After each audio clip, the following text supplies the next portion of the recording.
ऐसा प्रवचनकार जिसके प्रवचन श्रवण के लिए हर जाति, संप्रदाय, समाज, क्षेत्र के लोग आतुर रहते हैं। एक ऐसा आत्मार्थी संत जो श्रमण संस्कृति की लौ को भौतिकता की चकाचौंध में भी निरंतर प्रज्वलित रखने हेतु संकल्पित है।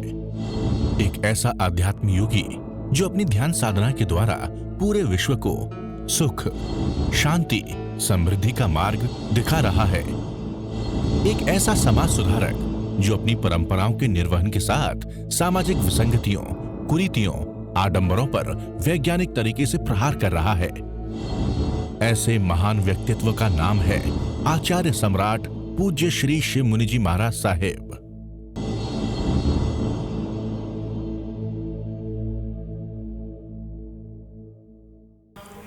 अरिहंत परमात्मा महाविजय क्षेत्र में विराजमान, जिनकी अनंत अनंत कृपा हम सब पर बरस रही है, उस परमपिता परमात्मा देवादिदेव क्षमा शर्मन त्रिलोकीनाथ तीनों लोगों को एक साथ जानते और देखते और प्राणी मात्र की मंगल की कामना करते हैं। और जो संसार सागर से पार होना चाहते हैं, उनके भीतर यदि आस्था है, श्रद्धा है, रुचि है, वो पार होना चाहता है तो प्रभु उनको पार उतार देते हैं। आपके सामने अरिहंत परमात्मा की वाणी के 35 गुणों की चर्चा चल रही है। 30वीं वाणी है, सुनने वाला अपने मन में जो प्रश्न सोच कर आता है, भगवान उसका बिना पूछे ही समाधान कर देते। आपका समाधान हो गया सबका? देखो, किसी ने मन में जो जो प्रश्न पूछे थे, प्रभु ने स्वतः ही कर दिया। इससे ऊपर क्या सौभाग्य होगा आपका कि तुम भगवान का समोसरण और उनकी वाणी और जैसा जैसा इस शिविर में भगवान ने बताया और जैसा जैसा जिस इसकी रुचि अनुसार उसने देह की ममत्व को तोड़ा और वो आगे बढ़ गया। और अभी थोड़ी सी कसर बाकी है, इतनी की कसर बाकी है। और यही कठिन है, ये आसान नहीं है। माँ समझना, ये कठिन है। 24 मिनट कठिन है, बहुत कठिन है। पर पुरुषार्थ करोगे तो कभी ना कभी बाहर उतर जाओगे। तो भगवान की वाणी बिना पूछे समाधान दे देते हैं और जो जो किसके प्रश्न होते हैं, प्रश्नों का उत्तर दे देते हैं। हमारा सबका पुरुषार्थ यही है कि इस वाणी पर हम श्रद्धा करें। और अब बिना भेद ज्ञान के साधना शुरू ही नहीं होती। मुक्ति का जो नींव है, मुक्ति का आधार है भेद विज्ञान, जीव और अजीव का भेद। केवल सुनना नहीं, पढ़ना नहीं, लिखना नहीं, बोलना नहीं, चर्चा नहीं करना। क्या करना? उसमें जीना है, उसमें प्रतिपल प्रतिक्षण जीना है। ये भी प्रभु ने बता दिया कैसे जीना है। उठते बैठते चलते सोते सब क्रिया करते हुए शरीर और आत्मा का भेद ज्ञान बना रहे। ये पंचम काल है, कठिन है, मिथ्या तो भारी है। मन बड़ी जल्दी भटक जाता है और इंद्रियों और विषयों की ओर चला जाता है। और मन भटका फिर यात्रा रुक जाती है, फिर यात्रा आगे नहीं बढ़ती। इसलिए आप अपना मन, बुद्धि, इंद्रियां, संस्कार, धारणा को परिपक्व कर लेना। अपने सम्यक्तों को, अपनी श्रद्धा को, अपने अस्तित्व को, अपनी साधना को अपने भीतर फैला दीजिए। बाहर नहीं, भीतर भीतर भीतर। समझे? सुनी वाणी? और गहरे और गहरे। वो जो समकत आपको प्राप्त हो गई है और जो श्रद्धा से आप आगे बढ़ रहे, उस संकट को, सत्य को, अस्तित्व को, बीइंग को, चेतना को, धर्म को अपने भीतर फैला दीजिए। अंग अंग, कण कण, रोए रोए, खून के कतरे कतरे में तुम्हारा अस्तित्व फैल जाए। व्यक्तित्व को अलग कर। ये व्यक्तित्व भी खतरनाक है। मेरा नाम तो लिया ही नहीं, मेरा पूछा ही नहीं किसी ने, मुझे कुछ चाय का कप ही नहीं पिलाया, उसके घर में गए थे। सारा व्यक्तित्व का झगड़ा है।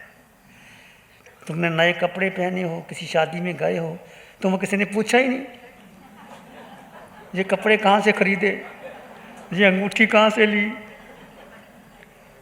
तो शादी में जाने का मज़ा ही नहीं होता। बोलो है कि नहीं? किस लिए कपड़े पहनते हो, किसी सज धज के जाते हो? कोई सार नहीं व्यक्तित्व का, जितना हम पोषण कर रहे हैं व्यक्तित्व का। मेरा नाम, मेरा पद, मेरा नाम तो रहे, कहीं ना कहीं तो रहे। चक्रवर्ती का नाम नहीं रहा, तीर्थंकरों का नाम नहीं रहा, मेरा और नाम क्या रहेगा? देखो ये साधना, अनंत भाव, असंख्यात भाव और हजारों भाव, हजारों से गिनती के भाव कम हो सकते हैं यदि ये साधना आपके अंग अंग, कन कन, रोए रोए में समा गई। और फिर भी मिथ्या तो भारी हो सकता है। पंचम काल है, चारों ओर से लोग हैं और आपको ऐसी पट्टी पढ़ाएंगे, पता नहीं ये भी ठीक है और वो भी ठीक है। मरीचि की श्रद्धा जब तक दृढ़ थी तो भगवान के पास भेजता था कि जाओ, सच्चा धर्म तो उनके पास है, मेरे पास सच्चा धर्म नहीं है, मैं पालन नहीं कर सकता। जब देखा कि मेरे पास कोई आता ही नहीं, मेरा कोई शिष्य बनता नहीं, बुढ़ापे का क्या होगा, बुढ़ापे का क्या होगा? फिर उन्होंने सोचा ये भी ठीक है, डमाडोल श्रद्धा हो गई। तभी लंबे लंबे भाव करने पड़े जीव को। उनका शिष्य बना कपिल मुनि। ये मोह आ गया ना कि बुढ़ापे का मेरा क्या होगा। तुम घबराना मत, मेरे बुढ़ापे का काम क्या होगा, हमारे पास आ जाना, सतियों के पास चले जाना, बड़ा बुढ़ापा सुधर जाएगा। कोई बेटा, कोई बहू, कोई काम नहीं आएगा। साक्षात उदाहरण हमारे सामने है। मरीचि की श्रद्धा अटल थी। भगवान ने कहा यही जीव 24वां तीर्थंकर बनेगा निश्चित, क्योंकि भगवान के वचन निकल के खाली जाते नहीं। पर श्रद्धा में कंपन आ गया कि सब उतर जा रहे, मेरे पास कोई बनता ही नहीं, मेरा क्या होगा। ये भाव में परिवर्तन देखो, कहाँ भगवान ऋषभदेव और कहाँ महावीर और कहाँ पंचम काल। एक शर्त ऐसी डामाडोल मत हो जाना, ये भी ठीक है वो भी ठीक है, ऐसा भी कर लो वैसा भी कर लो, रत्ती भर भी शंका मत करना। भेद ज्ञान उत्कृष्ट साधना है। और भेद ज्ञान जितना परिपक्व होगा, जितना व्यक्तित्व को ठुकराओगे, अस्तित्व में आओगे, तुम्हारा काम बनता चला जाएगा। कुछ करने की जरूरत नहीं, कुछ करने की जरूरत नहीं। किसी देवी देवता को आराधना की, पूजा की, पाठ की, रचना की, कुछ ना करो। कोई हीरे जवाहरात मत खरीदो, कोई जरूरत नहीं, सब यहां रह जाएंगे।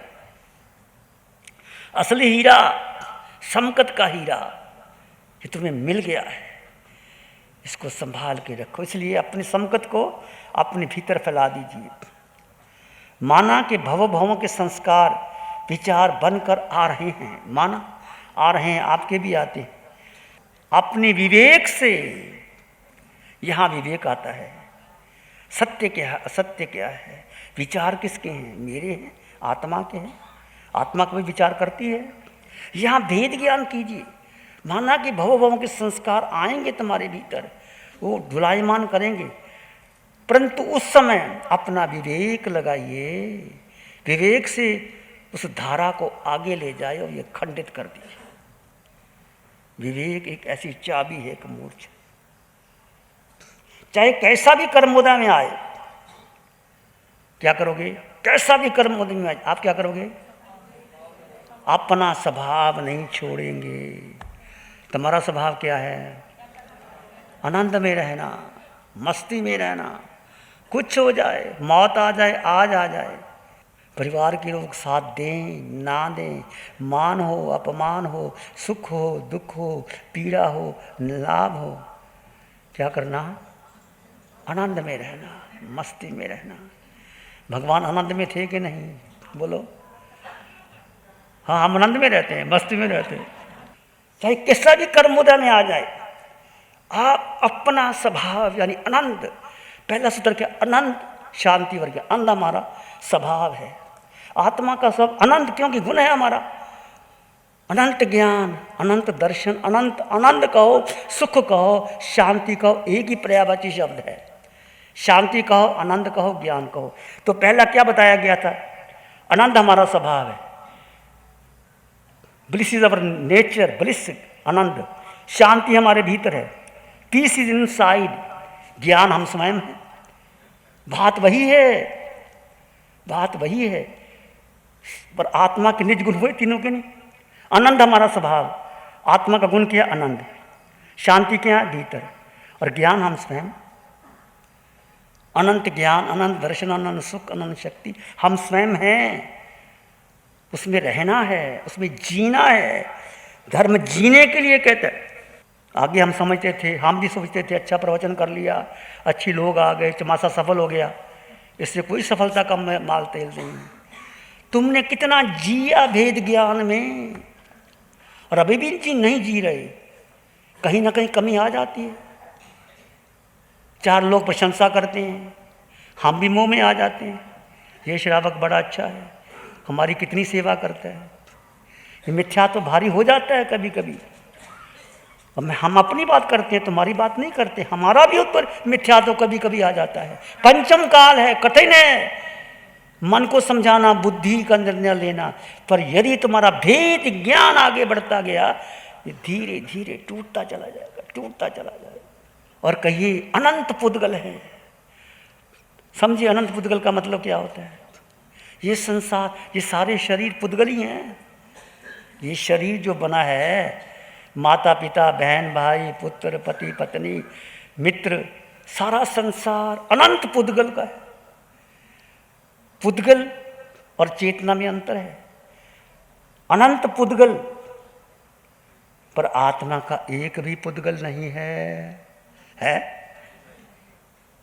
ये डिफ्रेंशिएट करो। संसार में अनंत पुद्गल हैं। हमने पुद्गलों का अभिनंदन किया है, पुद्गलों को अपना माना है और आत्मा को नहीं माना, इसलिए हम संसार में भटके हैं। अनंत पुद्गल हैं, पर आत्मा का एक भी मेरा पुद्गल नहीं है। मतलब ना मेरा कोई माँ, ना पिता, ना मेरे वस्त्र, ना मेरा आभूषण, ना मेरे विचार, ना मेरी परंपरा, ना मेरी धारणा, मेरा कुछ नहीं। मेरी आत्मा के सिवाय, आपने सुना, मैं आत्मा, मेरे पास मेरे अलावा अन्य कुछ नहीं। वही वाणी बार बार बार बार चोट करके आती। हम कोई नया नहीं दे रहे आपको, वही बात है। पर वो वाणी परिपक्व आपके भीतर परिपक्वता आ जाए। क्या पुरुषार्थ करोगे और क्या पुरुषार्थ करोगे? श्वास में रहकर, अपने स्वरूप में उतरकर, हर श्वास में अपने स्वरूप में उतरकर अरिहंत अवस्था में जीने का पुरुषार्थ करना है। जैसे केवली भगवान, कहानी आपको ऐसी श्वास से लो जैसे केवली भगवान लेते। केवली भगवान जैसे श्वास से लेते हैं, ऐसे श्वास लेने का पुरुषार्थ करना। हर श्वासोश्वास में कठिन है, मैं मानता हूँ कठिन है, पर पुरुषार्थ तो कर सकते हो। हर श्वास में अपने स्वरूप में रहकर अरिहंत अवस्था में जीने का पुरुषार्थ करो। पुरुषार्थ, भगवान कैसे श्वास लेते हैं, भगवान कैसे चलते हैं, भगवान कैसे समोसन में रहते हैं, ऐसा पुरुषार्थ। यही समयक है। और समयक नहीं बंदा ले लिया 5 समय का, ठीक है, जिस समय करते थे, अब यही समय करो, अपने में आने का कोशिश करो। जब आप अक्रिय होंगे तब धीरे धीरे सुख का अनुभव होने लगेगा। हुआ क्या नहीं बोलो? जितना अक्रिय अवस्था में रहोगे और उतना सुख का अनुभव करोगे और शुक्ल ध्यान घटित होगा। एक भी कर्म लगने ना पाए, ऐसा स्वरूप में स्थित होने का पुरुषार्थ कीजिए। इससे उत्तम मार्ग क्या है? प्रभु ने बता दिया। यही मुक्ति का मार्ग है, यही महल है। इसी से जाओगे, सिद्ध अवस्था इसी से मिलेगी, केवल ज्ञान इसी से प्रकट होगा। अभी भी यदि आप माला में, जाप में, मेरी माला मैंने बंदा किया हुआ, ये मन घमरा रहा, उसका कसूर नहीं है भाई का। मन बार बार ले तो 5 लाख तो कर ही नहीं, उस शांतिनाथ की माला तो फिर ही नहीं, शांतिनाथ जी शांति करो, दुख दरिद्र दूर करो, वो माला तो फिर ही नहीं। मन कहेगा, बुद्धि कहेगा और तुम्हारे गुरु कहेंगे, वो माला कहाँ छूट गई। छोड़ो, कुछ नहीं करना, बुलाओ अपने कर्मों को और समता से सहन कर लो, कट जाएंगे कर्म। अटल विश्वास, अटल श्रद्धा इस पुरुषार्थ पर करो, और कोई मार्ग नहीं। केवल ज्ञान प्रगटाने के लिए एक मिथ्यात्वी नियम, उपनियम, प्रत्याख्यान, पाठ, जाप आदि करता है, वो करता है, लेकिन शुद्ध उपयोग, शुद्ध स्वरूप में स्थित हो जाओ, फिर तुम्हें कोई नियम उपनियम की आवश्यकता नहीं होगी। तुम अपने स्वरूप में स्थित हो जाओ, कोई नियम उपनियम, व्रत, पाठ, जाप करने की। अब ये मत कर लेना कि महाराज जी ऐसा बोलते थे। शुद्ध उपयोग में स्थिर होना है, बाकी माला, पाठ, जाप अपने आप हो जाएंगे, कोई पाप लगेगा ही नहीं। करके देखो, इन्हें 7 दिन का शिविर किया, वो कौन सा माला जाप पाठ कर रहे हैं और कैसे आगे बढ़ रहे हैं, कैसे स्थिति आगे। आज भगवान ने स्पष्ट कर दिया, कोई कहाँ खड़े हो तुम, और क्या चाहिए आपको। प्रतिक्रमण भाव से करना है, अपने स्वरूप में स्थित रह के प्रतिक्रमण करना है। पहले स्वरूप में स्थित हो जाओ, फिर प्रतिक्रमण करो। हम मना नहीं करते, आवश्यक करो, पहले स्वरूप में स्थित होना है। स्वरूप में स्थित हुए नहीं, पाठ पढ़ लिए, उसे पुण्य बन जाएगा। प्रतिक्रमण कहाँ हुआ वो देखो, बहुत कठिन है, क्योंकि वो आदत पड़ गई ना सारे पाठ पूरे करने की। लगे तो करा ही नहीं, ये मन है, मन धोखा देता है। केवल ज्ञान प्रगटाने के लिए एक मिथ्यात्वी, जो मतलब किया, जिसकी रुचि शरीर पर है, नियम उपनियम पर है, पुण्य पाप पर है, एक मिथ्यात्वी नियम उपनियम, प्रत्याख्यान, पाठ, जाप आदि करता है, उसको पुण्य मिलेगा, निश्चित मिलेगा, वो खाली नहीं जाएगा, उसको पुण्य मिलेगा। पुण्य नहीं चाहिए हमको, हमें तो मोक्ष जाना है। बोलो स्वर्ग जाना है कि मोक्ष जाना है, तो फिर उसको कोई जरूरत नहीं। शुद्ध उपयोग यानी अपने स्वभाव में, दृष्टा भाव में रहना। कठिन है, बहुत कठिन है, धीरे धीरे धीरे धीरे बढ़ोगे। शुद्ध उपयोग, शुद्ध स्वरूप में स्थित हो जाओ, फिर तुम्हें कोई नियम उपनियम की आवश्यकता नहीं रहेगी। साथ में ये सेंटेंस जोड़ देना, शुद्ध उपयोग में रहोगे तब नियम उपनियम की जरूरत नहीं। जरूरत है नियम उपनियम की, हम भी पंच महाव्रत पालते हैं, हम भी नियम उपनियम में रहते हैं, हम भी सुबह शाम प्रतिक्रमण करते हैं, पर आवश्यकता है शुद्ध स्वरूप में रहने की, वो जरूरी है। तुम्हारे 12 व्रत तुम पालन करो, वो भी नियम है, पर मुख्यतः है शुद्ध स्वरूप में रहने की। देखो क्यों मूर्छा आती है, क्यों सुख का अनुभव नहीं हो रहा। आत्मा, जो सुख आत्मा में है, वो क्यों अनुभव नहीं हो रहा, क्यों जड़ की पकड़ नहीं छूट रही, क्यों छूट नहीं रही, क्यों स्वरूप में स्थित नहीं हो पाए। इस पर चिंतन करो, इस पर शोध करो, इस पर रिसर्च करो। जो जीव स्वरूप में उतर गए वो कर्म क्षय कर गए, जो जीव स्वरूप में स्थिर रहे वो अपने सुख का अनुभव कर गए, जो केवली हो गए, सिद्ध हो गए, वो अपने स्वरूप में स्थित होकर के, और कोई मार्ग नहीं। यदि आपको केवल ज्ञान में मिलेगा, अपने स्वरूप में स्थित रह के मिलेगा। और 24 मिनट की घड़ी आएगी, अपने स्वरूप में स्थित रह के आएगी, माला जाप से नहीं आएगी कि माला जाप कर लेंगे 24 मिनट हो जाएगी, नहीं आएगी।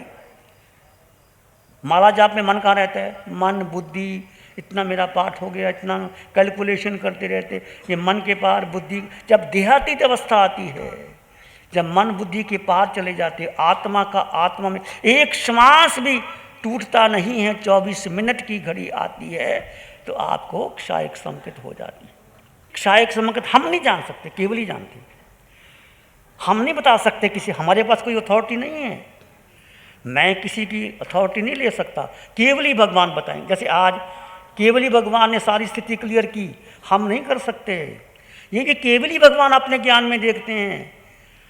इस पंचम काल में हम नहीं जान सकते, कोई गुरु, कोई आचार्य, कोई गणी कुछ नहीं कर सकता। केवल केवल केवल अरिहंत परमात्मा, केवल ज्ञानी जान सकते हैं। तुम्हारा काम, मेरा काम पुरुषार्थ करने का है। किसका पुरुषार्थ करना है? अपने समकत को भीतर फैला दीजिए, अंग अंग कण कण रोए रोए कतरे कतरे में फैल जाए और स्वरूप का बोध बढ़ाते चले जाइए। निश्चित आए मार्ग जाइए, भगवान ने स्पष्ट कहा। और भटकना मत। तुम्हें स्वरूप का बोध हो गया तो कहीं भी आकर के चर्चा कर सकते हो, ध्यान शिविर ले सकते हो। हम पर अनंत कृपा हुई है उस प्रभु की, उस बच्ची वीतराग साधिका निशा जी की अनंत उपकार है। बार बार समझो वाणी को, ये मेरा और आपका अनंत पुण्य मिला। सुनने वाला अपने मन में जो प्रश्न सोच कर आता है उसका बिना पूछे ही समाधान हो जाता है। क्यों? कि भगवान केवल ज्ञानी है। तीनों लोगों को एक साथ जानते और देखते हैं। नरक के जीवों की क्या स्थिति है, पशु पक्षियों की क्या स्थिति है, मनुष्य की क्या स्थिति है, देवों की क्या स्थिति है, सब जानते हैं, सब जानते हैं। उत्तर दे देते हैं, कि पूछता तो उत्तर दे देते हैं। गंधर्व गौतम ने भगवान से पूछा, भगवान ने सब उत्तर दे दिए। तीनों लोगों को जानते और देखते। जिसकी पात्रता तैयार होती है उसे समाधान स्वयं अपनी वाणी में कर देते हैं। यदि आपकी जो पात्रता तैयार हुई है तो भगवान वाणी में, देखा आपने जो जो प्रश्न तुम्हारे भीतर थे, मन नहीं लगता, क्या करें, मन को कैसे लगाना, भगवान ने स्पष्ट बता दिया। मन के पीछे नहीं लगना, मन को अलग कर देना, अपने स्वरूप में स्थित होने का पुरुषार्थ करना, ये उत्तम उत्कृष्ट विधि है। मध्यम है दृष्टाभाव में, और निकृष्ट है कि मन के पीछे लग जाना। मन के पीछे नहीं लगना, एक ही बात है। ये अजीब जो शरीर है, जन्मों जन्मों से हमने शरीर को महत्व दिया, इसके अलग होकर के मन वचन काया बुद्धि संस्कार धारणा कुल परंपरा अलग करके मैं आत्मा, मुझे कुछ नहीं चाहिए। अटल विश्वास, अटल श्रद्धा, इसमें जीना है, मुझे भी जीना और आपने भी जीना। मैं आपको उपदेश देने नहीं आया, जीना है। तुम पात्र बनो। गौतम की पात्रता तैयार हो गई, भगवान ने ज्ञान दे दिया और सिद्धालय भी चले गए। गौतम की पात्रता तैयार नहीं थे, कर्मकांडी थे, यज्ञ करते थे और सब लोग उनको बुलाते थे। गौतम को बड़े विद्वान थे, बड़े पंडित थे। देवता का आह्वान होता था, मंत्र तंत्र के द्वारा देवता आ जाते हैं। देवताओं को रिझाया जा सकता है मंत्र तंत्र खुश करके, पर पात्रता कब तैयार हुई? जब भगवान ने उसके भीतर का जो था शंका का समाधान कर दिया। गौतम अभी भी शंका है आत्मा के अस्तित्व के बारे में। सत्य यही है, मेरे भीतर सत्य है, तो अपने सत्य को जान और देख। झुक गया गौतम, 500 शिष्य झुक गए, उनके भाई भी झुक गए। सत्य जब आ जाता है फिर देर नहीं लगती।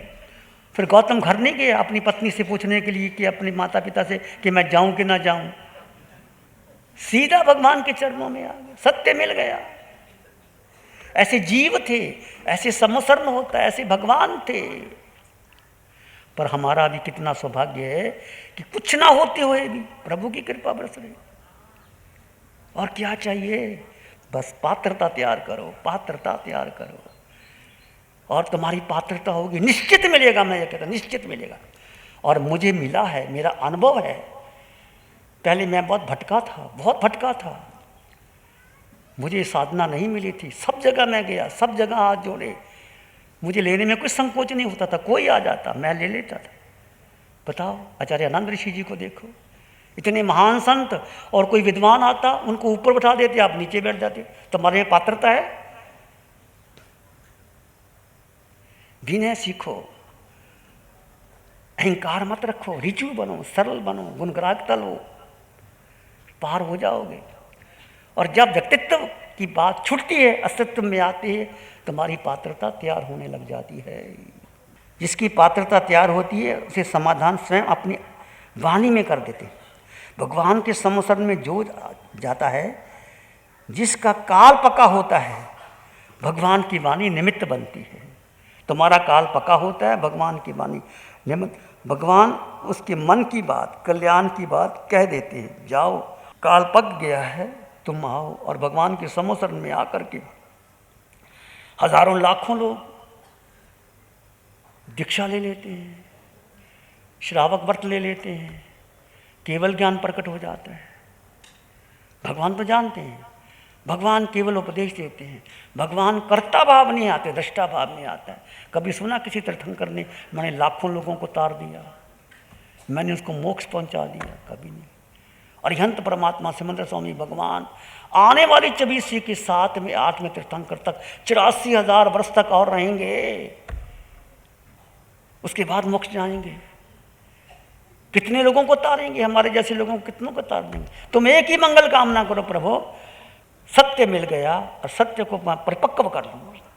तो सत्य मुझे मिला है, इसको पक्का कर लूँ, क्षायिक संकेत आ जाए।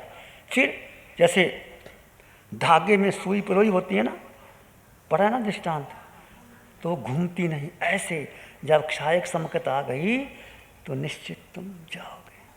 भगवान महावीर ने गंधर्व गौतम को शंका का समाधान किया कि नहीं किया? झुके गंधर्व गौतम, स्वयं शंका का समाधान, क्योंकि भगवान जानते थे, केवल ज्ञानी थे। और गौतम चल के आया, नाम लिया, गौतम मेरा नाम क्यों नहीं लेते, मैं तो जानता हूं। अहंकार और आ गया।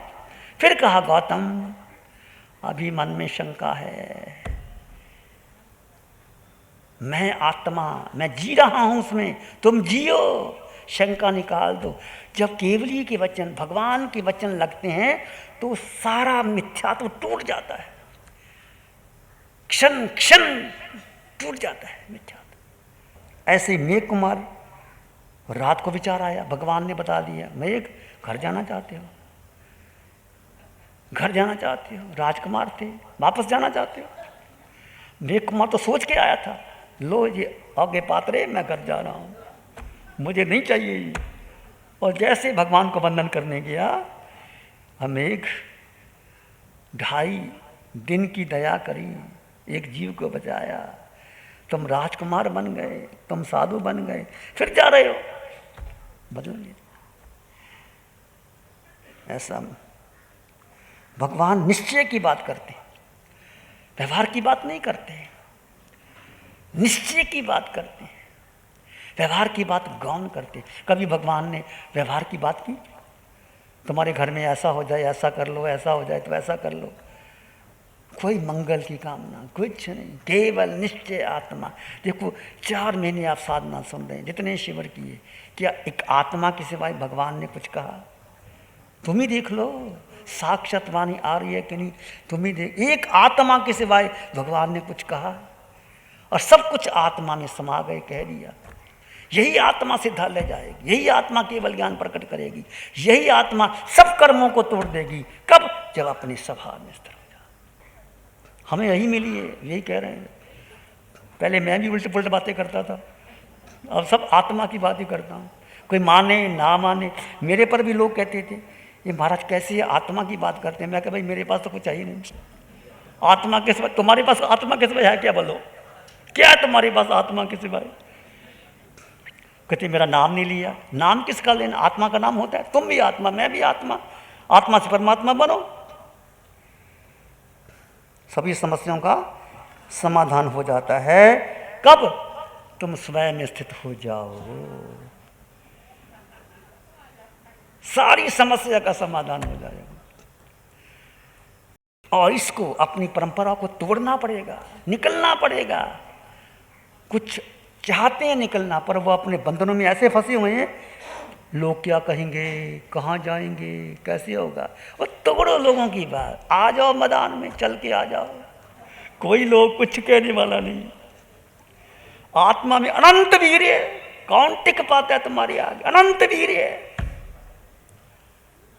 देखो मैं तो अपनी बात कहता हूँ, तुम जानो तुम्हारा काम जाने, मैं तो छोड़ छाड़ के सब, मेरे पर बड़े बंधन लगे थे, ये नहीं करना, शिव मुनि को यहाँ नहीं करना, वहाँ नहीं जाना, ऐसा नहीं करना। मैं कह तुम्हारे लिए मैंने दीक्षा नहीं ली, अपने लिए ली है। अपने आप जो करूँगा करूँगा। क्या हो गया? विरोध हो गया, क्यों? अच्छा हो गया।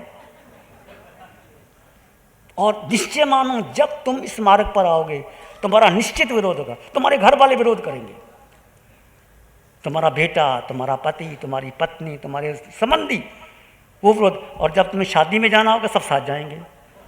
जब आत्मा मन के साथ, बुद्धि के साथ, इंद्रियों के साथ लग जाता है तो कर्म बंध होता है। वो कर्म बंध आत्मा के कार्मन शरीर पर ऊपर लगता है, ऊपर लगता है। और जैसे आयुष कर्म पूरा होता है वो कर्म के अनुसार उसको गति मिलती है। यदि नीच से नीच कर्म किए हुए हैं, जिन्होंने मांस खाया, व्यभिचार का सेवन किया, शराब पी, या वो नरक में जाएंगे। जिन्होंने माया की, माया में माया की, वो पशु बनेंगे। जो प्रकृति की भांति भद्र हैं, सरल है, वो मनुष्य बनेंगे। जिन्होंने श्रावक व्रत पालन किया, मुनि व्रत पाले, वो देव बनेंगे। जैसा जैसा जीव कर्म करता है वो कर्म आत्मा के परमाणु ऊपर लगते हैं, वो साथ जाते हैं, वो वैसा शरीर मिलता है, वैसी गति मिलती है, उसको वैसा भोगना पड़ता है। पर आत्मा स्वयं में निर्मल है। एक पक जैन दर्शन, वीतराग दर्शन, इसके ऊपर कुछ नहीं दुनिया के अंदर। पूरी दुनिया घूम लो, सब जगह जाए आओ, एक वीतराग दर्शन। जो कर्म तुमने किया उसका भुगतान करना पड़ेगा।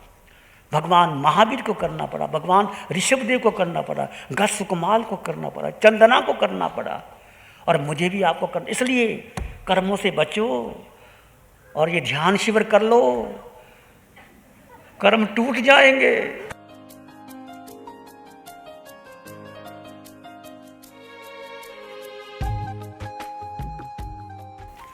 ध्यान करेंगे, आंखें बंद, मन वचन का है शांत, शरीर शांत।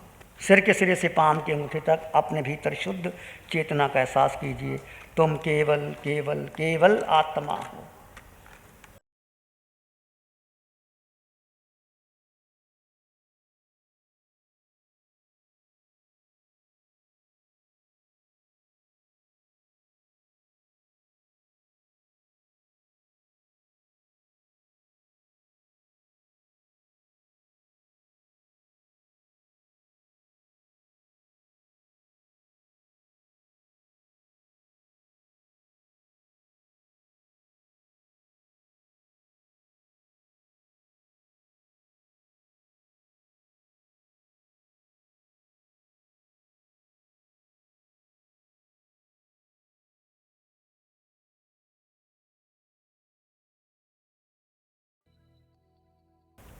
सिर के सिरे से पांव के अंगूठे तक एक शुद्ध चेतना का एहसास कीजिए। कोई विचार, संस्कार, धारणा, कुल, परंपरा को महत्व मत देना। और भीतर गहरे चले जाएं। चित हमारा शुद्ध हो, सद्गुण से भर जा। चित हमारा शुद्ध हो, सद्गुण से भर जा। सेवा, करुणा, प्यार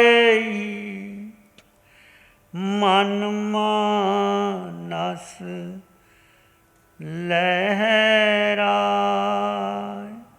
सेवा, करुणा, प्यार मन मानस लहरा।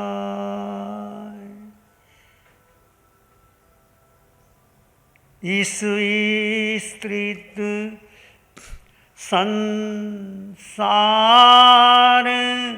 में दुखिया रहे न कोई। शुद्ध धर्म सबको मिले, सबका मंगल हो। तेरा मंगल हो, सबका मंगल हो। सबका भला हो, सबका मंगल हो, सबका शुभ हो। इसी में एक लंबा गहरा सांस लें अरिहंत परमात्मा के चरणों में अनंत कृतज्ञता ज्ञापित करें। एक और लंबा गहरा श्वास अरिहंत परमात्मा के चरणों में नमन और वंदन। दोनों हाथों को आंखों पे ले जाएं, हल्का सा स्पर्श, धीरे से आंखें खोल सकते हैं। नमो अरिहंतानंग, नमो सिद्धानंग, नमो आयर्यानंग, नमो उवज्जायानंग, नमो लोए सब साहुनंग, धम्मो मंगल मुकीठम, अहिंसा संयमो तबो, देवावित्तं नमं संति जस धम्मे श्यामनो। श्री चत्तारी मंगलम, अरहंता मंगलम, सिद्धा मंगलम, साहु मंगलम, केवली पानतो धम्मो मंगलम। चत्तारी लोग उत्तम, अरहंता लोग उत्तम, सिद्धा लोग उत्तम, साहु लोग उत्तम, केवली पानतो धम्मो लोग उत्तम। चत्तारी शरणं पवज्जामि, अरहंते शरणं पवज्जामि, सिद्धे शरणं पवज्जामि, साहु शरणं पवज्जामि, केवली पनत्तं धम्मं शरणं पवज्जामि। चारेशा हरण जगत में और शरण जो भव्य शिव में देखूं साई, मैं तो शिव में देखूं साई, शिव में देखूं साई, मैं तो शिव में देखूं साई।